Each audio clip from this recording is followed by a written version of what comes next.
When people talk about the U.S. debt problem, the conversation usually sounds confident and simple. Cut spending, raise taxes, grow the economy, or inflate the debt away. Each of these is often presented as a clear solution, almost like a checklist item that policymakers just refuse to use. But when you look at history and at how debt actually works inside an economy, something uncomfortable becomes clear. Debt crises do not usually happen because countries fail to identify solutions. They happen because every solution creates a different kind of damage, and that damage is often more politically or economically painful than the debt itself. Cutting spending sounds responsible until it reduces incomes, employment, and growth. Raising taxes sounds fair until it changes incentives and slows investment. Growing out of debt sounds ideal until you realize growth is slow, uncertain, and often weaker than interest costs. Inflating debt away sounds invisible until it erodes savings, credibility, and trust in the system. This is why debt problems persist for decades rather than disappearing after a single policy decision. The real challenge is not that the options are unknown. The challenge is that none of them are painless, and most of them involve trade-offs that voters, markets, and governments struggle to accept at the same time. So the real question is not whether the United States can fix its debt problem in theory. The real question is whether it can do so without breaking something else first, whether that is economic growth, financial stability, political cohesion, or long-term trust. Because once you move past slogans and look at the mechanics, debt stops looking like a simple problem with a clear answer and starts looking like a balancing act that has to be managed over time. This video explains what fixing a debt problem actually means in practice, why the options are narrower than they appear, and why the cure is sometimes more dangerous than the disease itself. To understand the U.S. debt problem, it helps to strip away the headlines and start with what government debt actually is and what it is not. Government debt is not the same thing as a deficit. A deficit is a flow, meaning it measures how much the government spends beyond its revenue in a single year. Debt is a stock, meaning it is the accumulation of those deficits over decades. Confusing the two leads to unnecessary alarm on one hand and misplaced confidence on the other.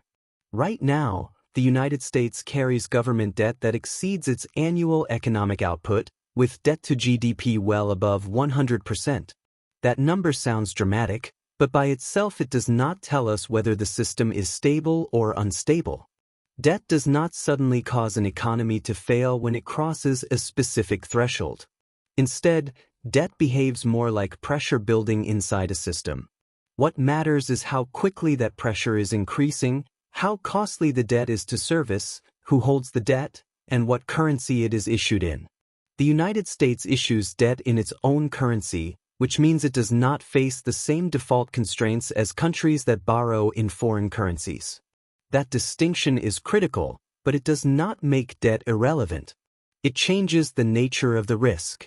Because the United States borrows in dollars, the primary risk shifts away from outright default and toward inflation, financial instability, and long-term erosion of confidence.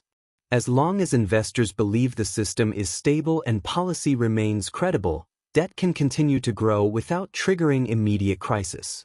When that confidence weakens, however, the adjustment can happen quickly. Another central element of the U.S. debt problem is interest cost. Debt itself is not the main burden on the economy. The burden comes from servicing that debt. As long as interest rates remain low relative to economic growth, debt can be rolled over with limited strain. When interest rates rise faster than growth, interest costs compound, and fiscal flexibility narrows. This is why the same level of debt can feel manageable in one decade and constraining in another.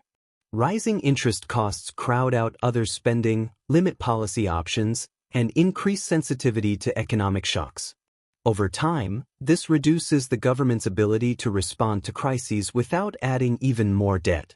The U.S. debt problem is also not evenly distributed across the economy. A large portion of government debt is held domestically through pension funds, banks, insurance companies, and households, either directly or indirectly. This creates stability because the debt is embedded within the financial system, but it also creates fragility because changes in interest rates and inflation affect public finances and private balance sheets simultaneously.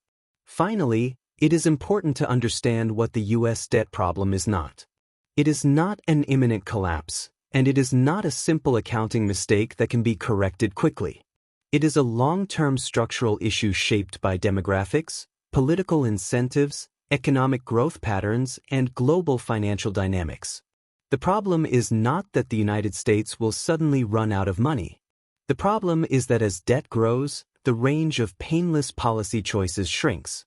The U.S. debt problem is not a countdown clock. It is a tightening set of constraints that shape what policymakers can do over time. At this point, a reasonable question comes up.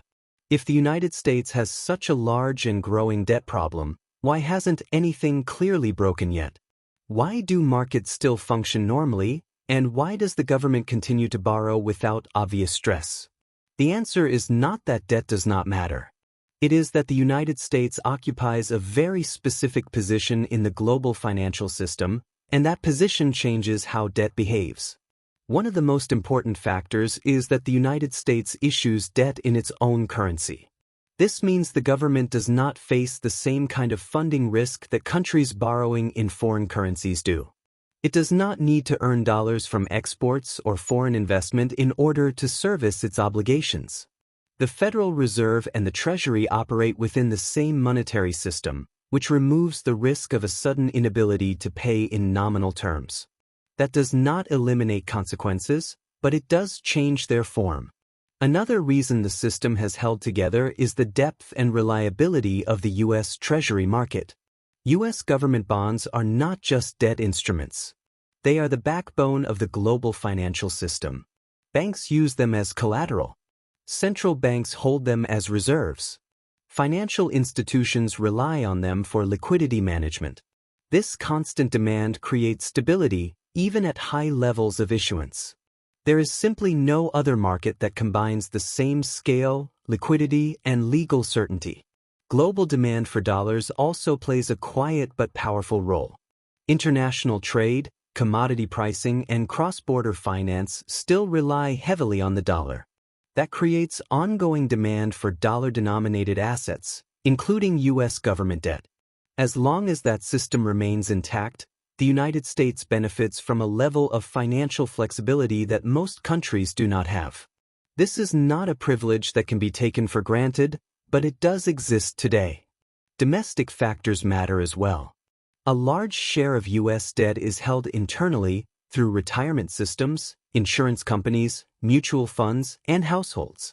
In effect, the government is borrowing from its own financial system. This reduces vulnerability to sudden capital flight, but it also means that changes in fiscal and monetary conditions feed directly back into domestic balance sheets. Stability and exposure are linked. None of this means the United States is immune to debt-related stress. It means the pressure builds differently. Instead of sudden default, the risks show up through higher interest costs, reduced policy flexibility, financial market volatility, and long-term erosion of confidence. These are slower-moving problems, which makes them easier to ignore, but also harder to reverse once they become embedded. The reason the United States has not hit a wall yet is not that the wall does not exist. It is that the road leading to it is long, and the warning signs are subtle. Debt problems in advanced economies rarely announce themselves with a single dramatic moment. They emerge gradually through constraints that tighten over time. Understanding that distinction is critical because it explains both why the system still works today and why complacency is dangerous in the long run. The most appealing solution to the U.S. debt problem is also the simplest to explain. If the economy grows faster than the debt burden shrinks relative to income. This idea feels intuitive, optimistic, and historically grounded. After World War II, the United States carried extremely high debt, yet the ratio fell steadily as economic growth accelerated. For many people, that experience still shapes how debt discussions begin. Economic growth does help with debt, but it works more slowly and less predictably than most debates assume. Growth is not something policymakers can reliably command. It depends on productivity, labor force expansion, capital investment, and technological progress, all of which move over long time horizons. Policies can influence these factors at the margins, but they cannot guarantee sustained, above-trend growth year after year. There are also structural limits that make growth harder today than it was in earlier periods. Population growth is slower. The labor force is aging. Productivity gains still occur, but they are uneven and often concentrated in sectors that do not translate into broad wage growth or tax revenue as efficiently as in the past. These trends do not mean growth is impossible. They mean it is more constrained. Another complication is the relationship between growth and interest rates. Growth helps reduce the debt burden only if it outpaces the cost of servicing that debt. When interest rates are low, growth does more of the work. When rates rise, the math becomes less forgiving. Even solid growth can be offset if borrowing costs increase faster, because interest payments compound automatically. This is why relying on growth alone rarely solves debt problems. Growth can slow the pace at which debt ratios rise, and under the right conditions it can reduce them. But it does not remove the underlying fiscal imbalance if spending consistently exceeds revenue. Growth buys time. It does not eliminate trade-offs. The idea of growing out of debt also assumes a degree of political patience that is hard to sustain. Growth-driven adjustments unfold over decades, not election cycles. In the meantime, deficits continue, interest costs accumulate, and pressure builds elsewhere in the system. That gap between economic timelines and political timelines is one of the reasons growth is often overstated as a solution. In short, economic growth is a necessary part of managing the U.S. debt problem, but it is not a cure by itself. It can ease constraints and reduce pressure, but only under conditions that are difficult to maintain consistently. Treating growth as a guaranteed escape route creates complacency, not stability. The next option people often reach for is spending cuts. On the surface, this seems like the most straightforward way to address the U.S. debt problem. If the government spends less, deficits shrink, debt grows more slowly, and the long-term burden becomes easier to manage. In accounting terms, the logic is simple. In economic terms, it is far more complicated. Most government spending is not flexible in the way many discussions assume. In the United States, a large share of federal spending is tied to programs that support retirees, healthcare, defense, and interest payments on existing debt. These categories make up the core of the budget. Cutting deeply into them means cutting into incomes, medical coverage, or national security commitments, all of which have immediate economic and political consequences. When government spending is reduced sharply, the effects show up quickly in the broader economy. Public spending supports wages, contracts, and services across many sectors. Reducing it lowers demand, slows growth, and can increase unemployment in the short term. If the economy contracts as a result, tax revenue falls, offsetting some of the intended fiscal improvement. This is why aggressive spending cuts sometimes fail to improve debt ratios, at least initially. There is also the issue of timing. Spending cuts tend to produce economic pain immediately, while the fiscal benefits accumulate gradually. That mismatch makes sustained austerity difficult to maintain. Governments face pressure to reverse course before long-term stabilization takes hold. History shows that few countries are able to stick with deep cuts long enough to materially alter their debt trajectory without triggering political instability. Even when spending cuts are carefully designed, they rarely address the underlying drivers of long-term debt growth. Demographics, healthcare costs, and entitlement structures evolve slowly and are difficult to reform without broad consensus. As a result, spending cuts often reduce short-term deficits without resolving the deeper imbalance between promised obligations and future revenue. This does not mean spending discipline is irrelevant. Controlling the growth of spending is an important part of managing debt over time. But treating spending cuts as a standalone solution ignores their economic side effects and political limits. In practice, austerity tends to shrink economies faster than it shrinks debt, which is why it is rarely a durable fix on its own. Another commonly proposed response to the U.S. debt problem is raising taxes. Compared to spending cuts, this option often sounds less disruptive. Instead of reducing services or benefits, the government increases revenue, narrows deficits, and stabilizes debt over time. In principle, this approach appears cleaner and more balanced. In practice, it also comes with limits that are often understated. The first constraint is scale. The U.S. debt problem is large, and closing it through taxes alone would require sustained increases across a broad base. Targeting only high-income households or corporations may raise meaningful revenue, but it is rarely enough to offset long-term spending growth on its own. Expanding the tax base further inevitably brings middle-income households into the equation, which changes the political and economic dynamics. Taxes also affect behavior.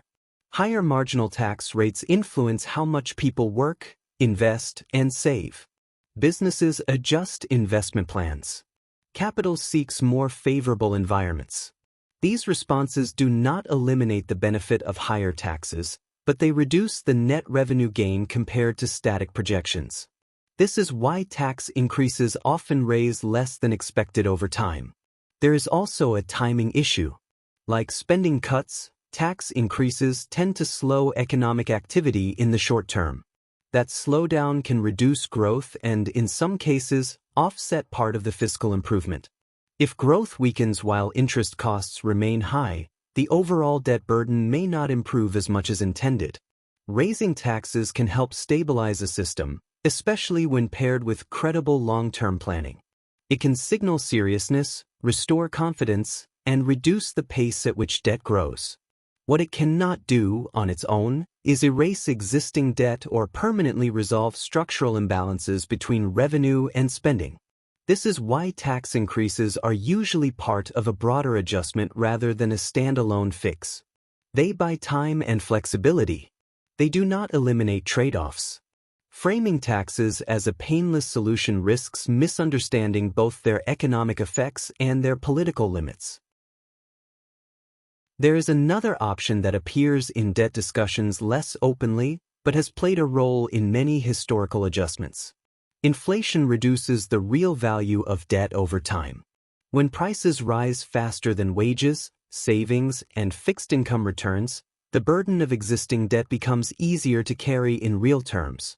From the government's perspective, this can look like a quiet solution because the debt is not formally reduced, but its weight on the economy declines. This mechanism works because most government debt is fixed in nominal terms. When inflation rises, the dollars used to repay that debt are worth less than the dollars that were originally borrowed. In effect, part of the adjustment cost is shifted from borrowers to holders of money and bonds. This is why inflation is sometimes described as a tax that is never voted on. However, inflation is not a free tool. It carries real economic and social costs. Rising prices erode purchasing power, particularly for households on fixed incomes or with limited ability to adjust wages quickly. Inflation also distorts investment decisions because it becomes harder to distinguish real returns from nominal gains. Over time, this reduces efficiency and trust in the economic system. There is also a credibility problem. Once inflation becomes a visible policy outcome rather than an unintended side effect, expectations change. Businesses raise prices preemptively. Workers demand higher wages. Lenders demand higher interest rates to compensate for inflation risk. These responses can cause inflation to persist longer than intended, making it harder and more expensive to bring under control. For a country like the United States, inflation carries an additional risk. The global demand for U.S. debt relies on confidence in the dollar as a stable store of value. If inflation is perceived as a deliberate strategy rather than a temporary shock, that confidence can weaken. Investors may still buy U.S. debt, but they will demand higher yields, which increases interest costs and offsets some of the inflation benefit. This is why inflation, while effective at reducing the real burden of debt, is a blunt and risky instrument. It redistributes costs unevenly, undermines trust if overused, and can trigger financial instability if expectations become unanchored. Inflation can help manage debt under certain conditions, but relying on it as a primary solution often creates new problems that are harder to control than the original debt itself. By this point in the discussion, it is reasonable to wonder why some countries appear to function normally despite carrying very high levels of debt. If debt creates so many constraints and trade-offs, why do places like Japan or Singapore continue to operate without visible crisis? And why does their experience look so different from countries that eventually face collapse or default? The answer lies less in the size of the debt and more in the structure of the system supporting it. Countries that manage high debt successfully tend to share a few key characteristics. One of the most important is stable and predictable financing. When a government can rely on long-term, domestic sources of funding, it is less exposed to sudden shifts in investor sentiment. Debt held by domestic institutions such as pension funds, banks, and households tends to be more patient and less reactive than debt dependent on foreign capital flows. Institutional credibility also matters. Strong legal frameworks, independent central banks, and predictable policymaking reduce uncertainty for investors and households alike. When people believe that fiscal and monetary policy will remain broadly stable, they are more willing to hold government debt even when ratios are high. Confidence does not eliminate risk, but it smooths adjustment and reduces the likelihood of sudden breaks. Another factor is time horizon. Countries that function with high debt often accept that adjustment is gradual. They focus less on eliminating debt and more on preventing it from accelerating. This means managing interest costs, maintaining growth where possible, and avoiding policy shocks that undermine trust. Stability becomes the objective, not resolution. It is also important to recognize that high-debt countries are not free of consequences. Slow growth, constrained policy options, and persistent fiscal pressure are common features of these systems. The absence of crisis does not mean the absence of cost. It means the cost is spread out over time rather than concentrated in a single event. This distinction matters because it reframes the debate. Debt does not create a binary outcome where countries either collapse or remain unaffected.